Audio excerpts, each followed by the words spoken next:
This comic is so goth. Now available in paperback and e-readers, Spellbound, A Darker Shade of Black. Get your copy today at your favorite online bookseller.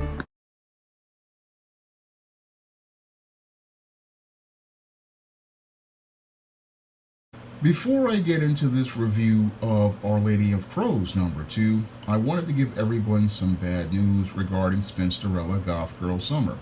Now, I originally planned for Spinsterella Goth Girl Summer to be a light novel when I released it in 2025. Unfortunately, I haven't heard anything from the artist, and we had a deadline for the art to be delivered in December. Unfortunately, since I haven't heard anything from the artist, what I have to do is go and change Spinsterella Goth Girl Summer from being a light novel to a regular novel, and I hope everyone enjoys the story when it comes out in 2025.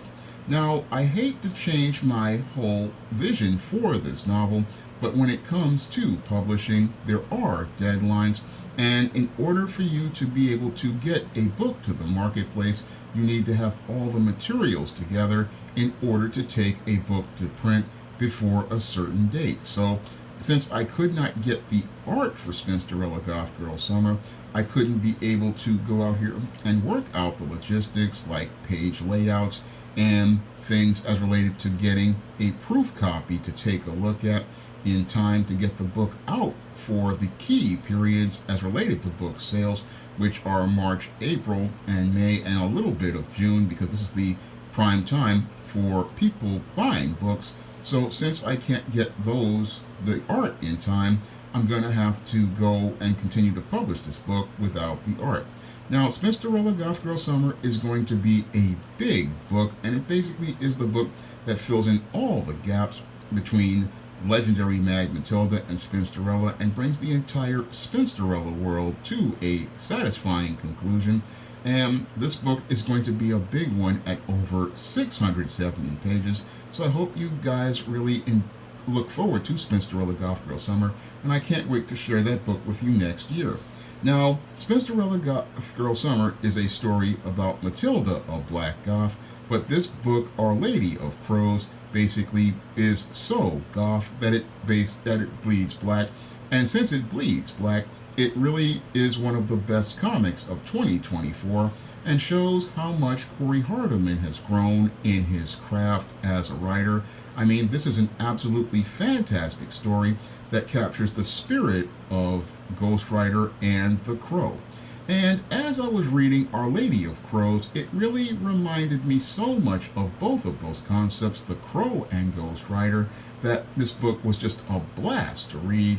And I'm hoping that all of the readers out here can get to enjoy this absolutely fantastic comic when Corey gets it shipped to you. I mean, this book is just absolutely a blast from first page to last, and the storytelling is just absolutely just well done from first page to last. And Corey's, again, evolved so much in his craft that I could definitely see him working over at Marvel on characters like Moon Knight and Ghost Rider. That's how well the story of Our Lady of Crows is.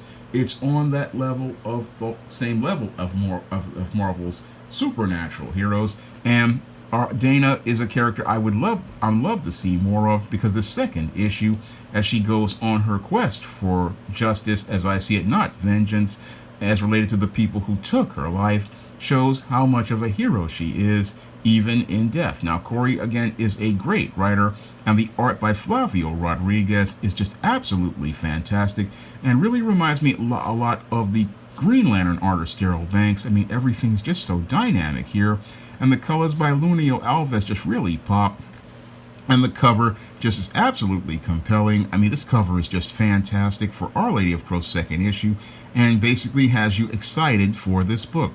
Now, this book opens up with the funeral of DJ Dana, who basically passed away in the first issue as she was trying to run into some human traffickers, and these human traffickers took her life.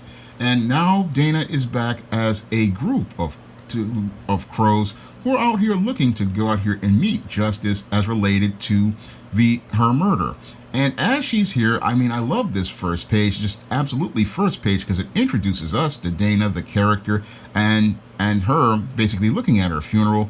A great contrast of visuals, and you can get that great contrast when you have great writing, because Corey is just showing how good he is with his camera, giving us this establishing shot, and then giving us this close-up and giving us this nice contrast of different perspectives.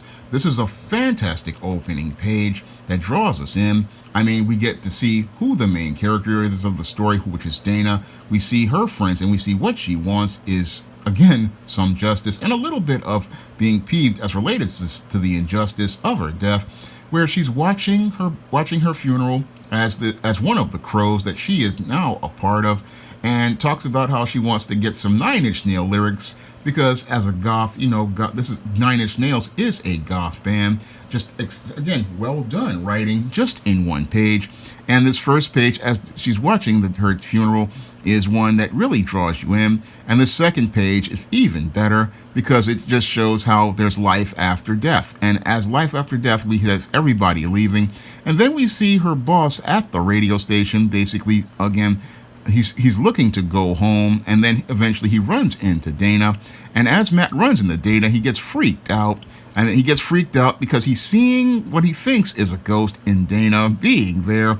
But goths and cemeteries they go together like peanut butter and jelly. So you have Dana at her, watching her own funeral and in the cemetery. And as she's in the cemetery, she's sitting there talking to him and letting him know that she's now alive, but alive in a different way because there is life after death.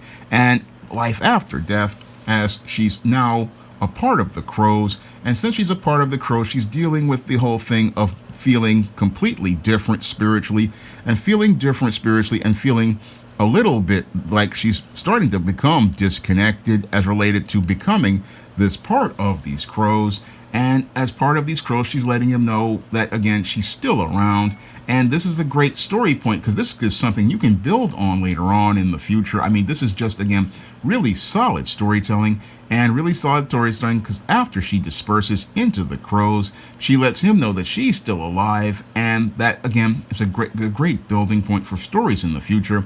But after letting him know that she's still alive, this is where the crows go on their quest for vengeance. And I'm not going to give away the rest of this comic because Corey and his team worked hard on this book. And like many indie books, I want to show respect for creators and show respect for creators by looking to, again, give you a review of their work, but not spoil their work.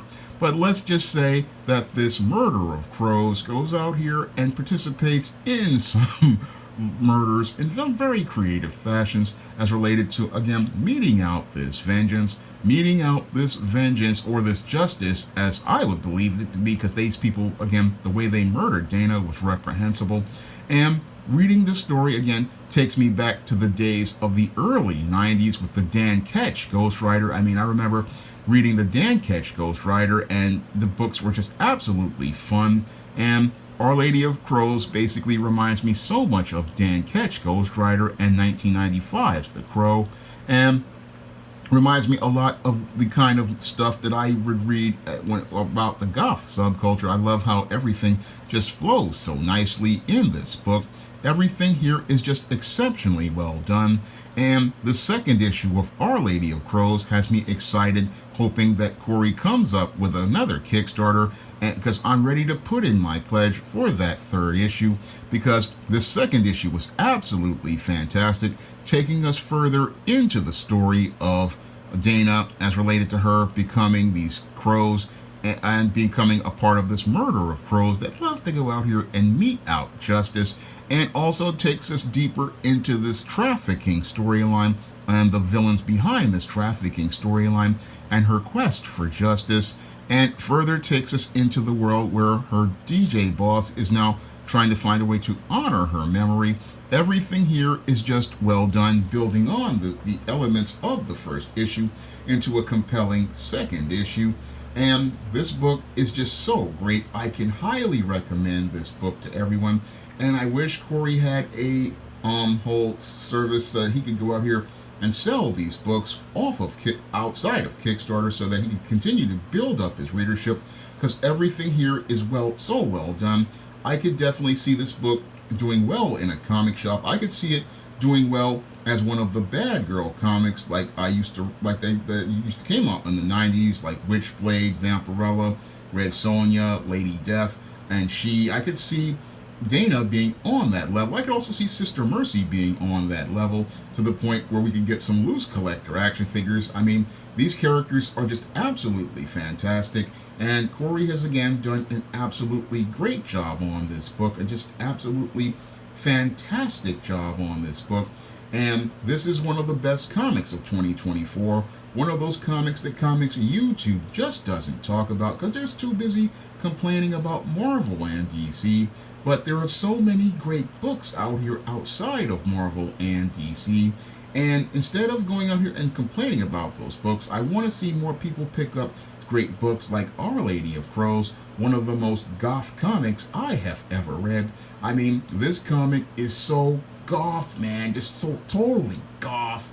I mean, everything here is just absolutely great, and everything here is just so great that I'm not only recommending this book, I am counting down the days until I can pick up the next book, and pick up the next book and be able to share it with you so that you can see how great this comic is. Now, my first full comic, John Haynes at Death's Door, is available on Lulu.com right now in paperback. I originally had it in digital, but Amazon was having some issues, so I'm trying to find a way to get that to digital. I may have to take it to Google Play, but until then, you can pick up a paper copy on Lulu.com, and you can pick up my first digital comic, Esteem No Good Deed, on Amazon's Kindle for just 99 cents, and you can pick up Esteem No Good Deed also in paperback in the book Esteem Blast from the Past, and you can get all the SJS Direct Goth books such as Spellbound, The Legendary Mad Matilda, and Spinsterella on Amazon.com in paperback and Kindle format, and you can get the books of the SJS Direct Universe books there. And you can also get all of my books at other online booksellers like Draft the Digital, Google Play, Barnes & Noble, and big box retailers like Walmart and Target. And if you want to see me make more videos about comics and have the money to be able to put money on the pledges of great comic creators like Corey Hardiman and be able to continue supporting their work and continue to get their work out to viewers out here, you can drop a donation to the Patreon, the PayPal, or the Cash App by clicking the links in the description box. That's all I have to say for this video. You can comment, rate, and subscribe. Now available in paperback and e-readers from the author of Spinsterella, A Strange and Unusual Romance, and Spellbound, The Darkest Shade of Black comes the Legendary Mad Matilda. And to get the conclusion of the Spinsterella trilogy in paperback and e-readers at online booksellers today. Now available in paperback and e-readers, Spinsterella. Discover the dark side of love in this goth and lovely romance with Spinsterella. Get Spinsterella in paperback and e-readers at your favorite online bookseller today.